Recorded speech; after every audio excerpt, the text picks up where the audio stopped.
Hey guys, for this video I was gonna do our entitled parents. So in the comments below, just tell me if you want more our entitled parents, any other subreddit, as such, anything pretty much appropriate for me to speak of at night and out loud. Also suggest games, other stuff, any songs you want me to sing, such as ETC all the way forward. Just nothing nasty, you know? And that asks you please like, subscribe, and share this video if you like it. So yeah, let's get into the video. So the first one is, Mom forces me to be her child's boyfriend. So I was in year 12 and I was texting my friend when the shy girl from science class sends me a message. We text for a bit longer and I go to bed. The next day, I wake up my friend asking me why I'm cheating on my girlfriend. I tell him I'm not and ask him why he told me that. Who told him that, sorry. Of course, it was a shy girl. I texted shy girl, asked why she was telling people, but she said she didn't say anything. I make it clear that I don't like her and we only saw each other like twice. I thought that was that, but oh boy was I wrong. I got an email from the shy girl's mom telling me to stop bullying her 16-year-old kid. We emailed back and forth for a bit. Me: I wasn't bullying her. I don't know what you're talking about. EP: She told me that you texted her rude messages. Me: I just told her I already have a girlfriend. Plus, she's 16. Why is she running to you? EP: But she wants to be your girlfriend. Me: I already have a girlfriend. EP: Well, then she can be your girlfriend instead. Me: Are you serious? After that, her mom kept sending me emails that I didn't reply to, and I just ignored her for the rest of the year. Well, I just have to say that daughter was pretty rude, even though, well, she lied to her mom, saying that the guy was being rude to her, making fun of her or whatever. And then it's more or less the mom's fault and the daughter's fault. Because the daughter, she didn't have to say anything. She should have just left it as a mutual friendship and not like a relationship or anything. But it's the mom's fault for getting in his business and the daughter's business, asking, why I gotta be rude to my daughter like that? You know, like, she's 16, she can handle her own problems. And if you have to figure out why your daughter can't get a boyfriend, that really shows your daughter's personality. She's shy, okay? So she isn't gonna be randomly going up and talking to guys like she did in this story. She may just got a little bit bolder and start talking to him. But if she automatically just assumed they were dating, just because they started talking, something's not right there. Why would you automatically assume you're dating someone just because you started talking? That's stupid. Okay, let's get to the next one. Okay guys, here is the second one. My wife was the entitled parent caused our divorce. So, as a starter, my wife, who I'll call Emily, has always been entitled, as she had grown up with wealthy parents, and truly was one of those keep me in a lifestyle to which I become accustomed types. I accepted that because I knew it was her parents that had made me this way, and that these learned behaviors could have been unlearned just by existing in her life. And she truly had a wonderful side. She was generous and loving and truly cared about the people she allowed into her life. I think this also played into her entitled parent status though, because she expected others to be as generous as she could be, and fiercely and blindly protective of her children, unable to see how she/they are in the wrong until after the fact when I explained it to her in great and excruciating detail. All this to say, she had a big disconnect between how she could behave and expectations of others versus what is actually appropriate, and realistic expectations of strangers. With that picture painted, here's what happened.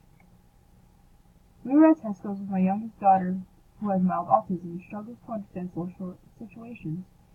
You may also know that people with autism have this distorted sense of self and can be very self-centered. My daughter collects Funko Pops and is currently obsessed with Harry Potter.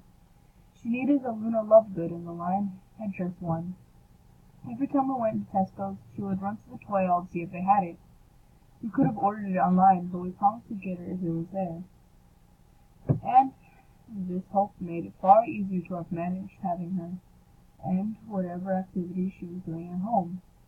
And to get her in the car, she struggles with transitions, and these could be hugely stressful for her. So, on this occasion, we arrived at Tesco's and she runs right to the aisle. We followed behind at a distance to allow her time to browse without us looking over her shoulder.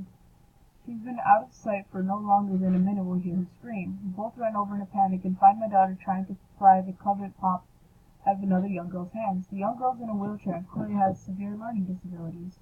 I know you will judge my daughter here, but please do keep in mind that she has autism and associated learning disabilities herself.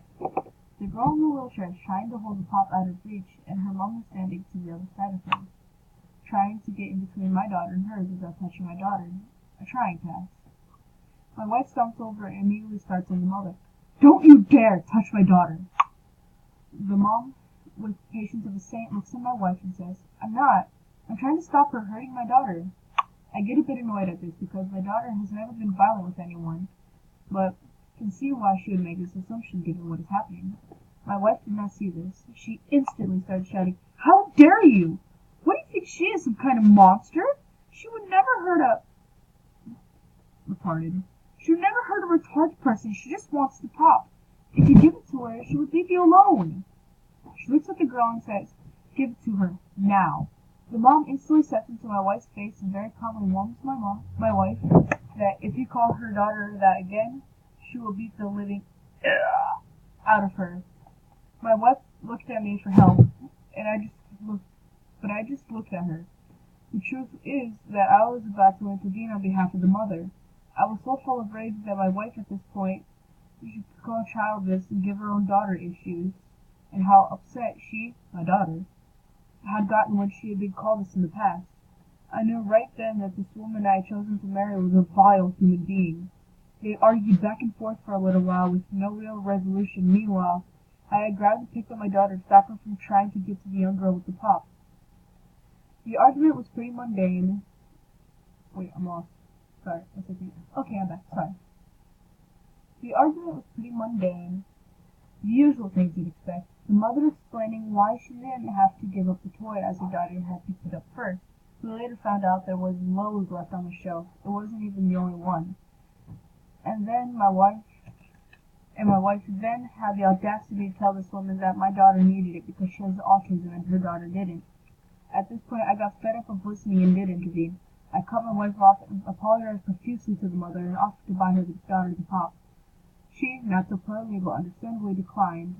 As she made her way away from my wife, began screaming at me about how I should have offended her and how I was out of order for not. I explained to my wife that I would have nothing to say to her until we got to the car, noticing that the remaining Luna popped and let my daughter choose another. My wife followed me around trying to engage me in conversation, but I ignored her for the most part, and reiterated that I had no intention of speaking to her. I had never been so disgusted by anyone in my life, and the idea that this woman was the mother of my child made me feel sick. I later explained to her she was wrong, and she began to get it, but the damage had been done. I could not have someone who would use that word to describe someone who had been worse than her daughter. We ended up divorcing over something else weeks later, but in the back of my mind then, and now this is the beginning of the end. I know this isn't much of a climatic conclusion, but I wanted to share this to think of you guys and find it enough. I'm hugely shocked at the attention of this guy, and I'm glad that a majority of fine folks seem to agree with the action I chose to take. However, a couple of quick edits to update everyone. For this asking why she still got the toy, I'll copy and paste the reply I've offered to someone else who asked earlier. I had to think about it before I got her the pop. Had things not escalated that way the way they did, I would have explained to her why her behavior was wrong, had her apologize, and then explain back to me why her behavior was wrong before I could even consider it. However, with the way things had happened, I decided that it would be unfair to not get it for her when it was not her fault. That things had escalated and that I had been prevented from going through the process with her, it was made abundantly clear that A, this was not a reward, and B, that her behavior was unacceptable. For those asking about custody, we share custody, but that's a whole other story. If you can point me in the direction of a subreddit where a story of someone trying to prevent sharing custody would be appropriate, I'll post there. Or maybe I'll add here, but not right now because I'm on my phone right now and wouldn't want to type it all out. Also, Q-Star just covered this in a video which I thought was cool, as it was his videos that even let me know the subreddit exists. Okay, so the wife really was trying to protect her daughter, as she seems a bit hot-headed. She doesn't seem to be able to think clearly when in heated situations that involve her daughter, as her daughter is autistic. So, the mom has a bad way of thinking when it comes to her daughter. She's like a helicopter parent almost. She doesn't let her daughter grow to learn, as the father does. The father wants her to grow and learn and understand the world. He wants her daughter to be able to not stick to the line, I'm autistic, so I can't do that. He wants her to grow and be able to realize she can do the things. She can try. If she really tries, she can do it. But with the mom's helicopter point parenting and such, the daughter is sticking to, I'm autistic, I can't do it. And she should just not really try, I guess. So with the mom being the kind of helicopter parent that she is at that point, it's not helping the daughter out at all, but she doesn't seem to realize it. Almost like Bakugo from My Hero Academia, how he's hot-headed, and when it comes to anybody even coming in contact with him about, I guess, his quirk and stuff, that he gets extremely angry immediately because he's hot-headed, you know? And so that's kind of what I think about it. The father was in the right here, whereas both daughters from the other family in this family, they have disabilities. The little girl in the wheelchair, she wasn't wrong to try and hold it away from the daughter in that, but I can understand that since they both have disabilities, that she was like, no, this is mine, don't take it from me. But if the mother had told the daughter she could just give it to her and she can get another one since there was a lot, and clearly that one daughter didn't seem to notice. So it says she has mild autism and that she struggles for social situations. It also says she is very self-centered, as you can see towards the bottom of the screen. So that kind of pinpoints as to why she acted that way when she saw the one daughter with the Funko Pop. She was like, I really wanted that and I've been waiting a long time for that, and now that little girl has it, but I really want it. She should really just give it to me. And so I can understand why that whole situation escalated that way.